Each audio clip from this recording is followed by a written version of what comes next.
Bienvenue sur Info 83. Merci de nous suivre. Notre invité ce soir, monsieur le préfet du Var, Evans Richard. Bonjour, monsieur le préfet. Bonsoir. Merci d'avoir accepté notre invitation. Vous avez réuni ce matin la presse pour présenter le comité départemental de sortie de crise. Alors, on va en parler, on va détailler ce comité, à quoi il va servir, qui est concerné par cette structure. Mais il y a déjà une première information, c'est qu'on est sorti de crise. Ça y est, c'est officiel maintenant.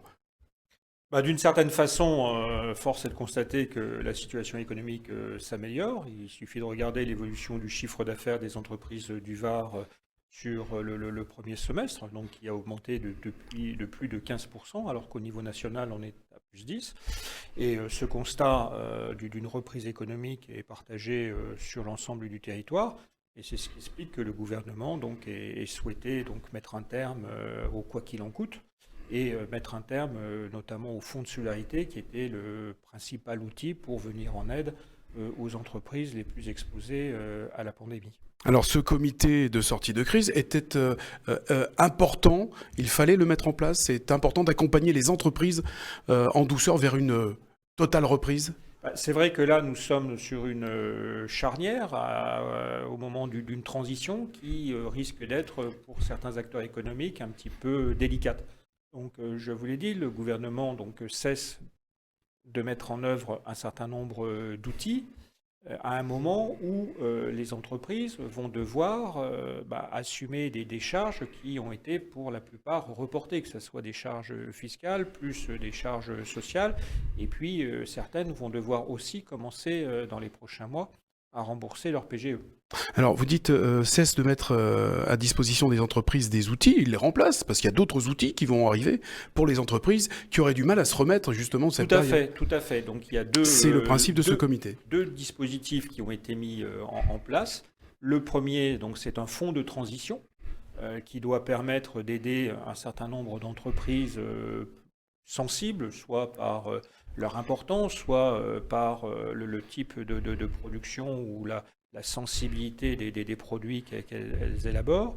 Et puis le deuxième dispositif, c'est un dispositif de soutien au coût fixe pour des entreprises qui n'arriveraient pas à retrouver le rythme d'avant-crise et qu'il faut aider pour assumer des charges fixes dès lors qu'elles n'ont pas un chiffre d'affaires suffisant. Quand est-ce que va entrer en vigueur ce comité? Il est déjà mis en place? Ça y est, vous avez commencé? Il est mis en place depuis ce matin, ce qui a été l'occasion de présenter le conseiller départemental à la sortie de crise, puisque ce dispositif vise à aider les entreprises à vivre ou à supporter cette transition et à anticiper les difficultés qu'elles pourraient connaître.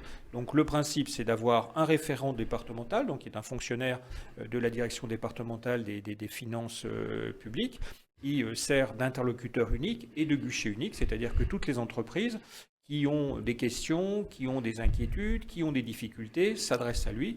Et en fonction des sujets, de la nature de l'entreprise ou des difficultés, reroute les questions ou les difficultés vers tel ou tel service ou administration. Alors justement, ça sera la première mission de ce comité de sortie de crise. Ça sera de détecter déjà les entreprises qui sont en difficulté ou les entreprises doivent se manifester. L'aide aux entreprises pour les aider...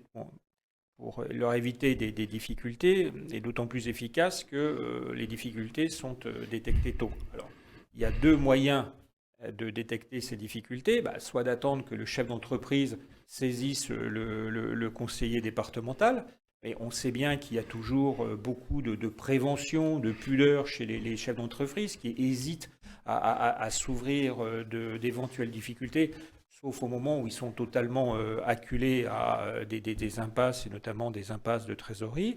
Et puis, pour essayer de surmonter cet écueil malheureusement bien connu, la Direction générale des finances publiques a développé des applications informatiques en s'appuyant sur ses propres fichiers, sur ceux de la Banque de France, sur ceux de l'URSSAF, qui, avec quelques algorithmes et quelques mécanismes d'intelligence artificielle, permet de détecter les entreprises qui donnent des signes avant-coureurs de faiblesse. Et à ce moment-là, c'est une démarche de l'administration vers l'entreprise pour lui dire, écoutez, Nous, dans nos analyses, on a détecté tel ou tel point faible. Qu'est-ce que vous en pensez? Est-ce que ça correspond à vos analyses ou pas?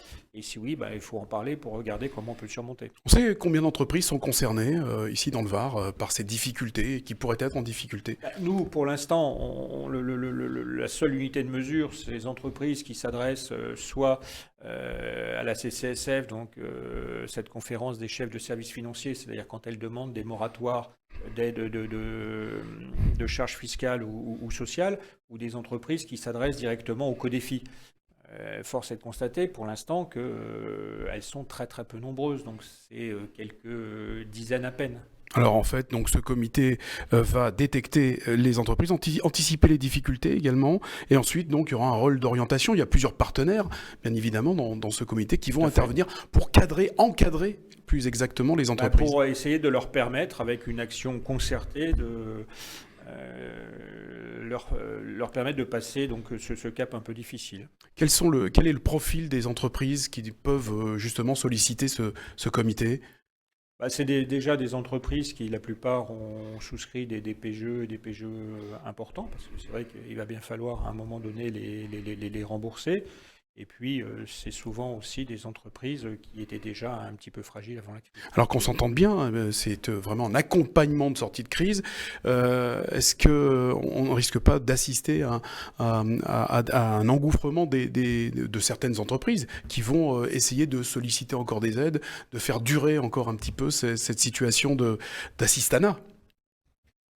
C'est une hypothèse qu'on ne peut pas exclure, mais d'un autre côté, elle s'adresse au conseiller départemental. Il y aura des analyses et on verra bien ce que produisent ces analyses. Donc ça devrait permettre d'éviter, évidemment, de soutenir soit des entreprises dont la situation est tellement dégradée qu'il n'y a plus de solution, et puis sans doute aussi d'éviter des effets d'aubaine, comme vous venez de le signaler.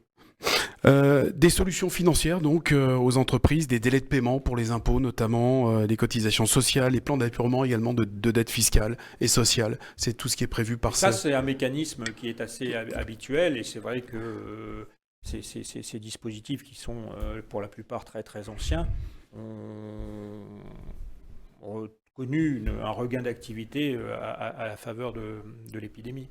Alors le tribunal de commerce également fait partie des partenaires, il sera actif également. Et, ce matin, on a pu voir que tout le monde était prêt à participer à ce dispositif. Et bienveillant surtout, bienveillant auprès des... Mais l'idée, c'est évidemment de permettre à chaque champ d'entreprise qui connaît des difficultés de pouvoir les surmonter quand c'est possible. Alors donc ce comité va proposer des solutions, elles seront adaptées à chaque entreprise.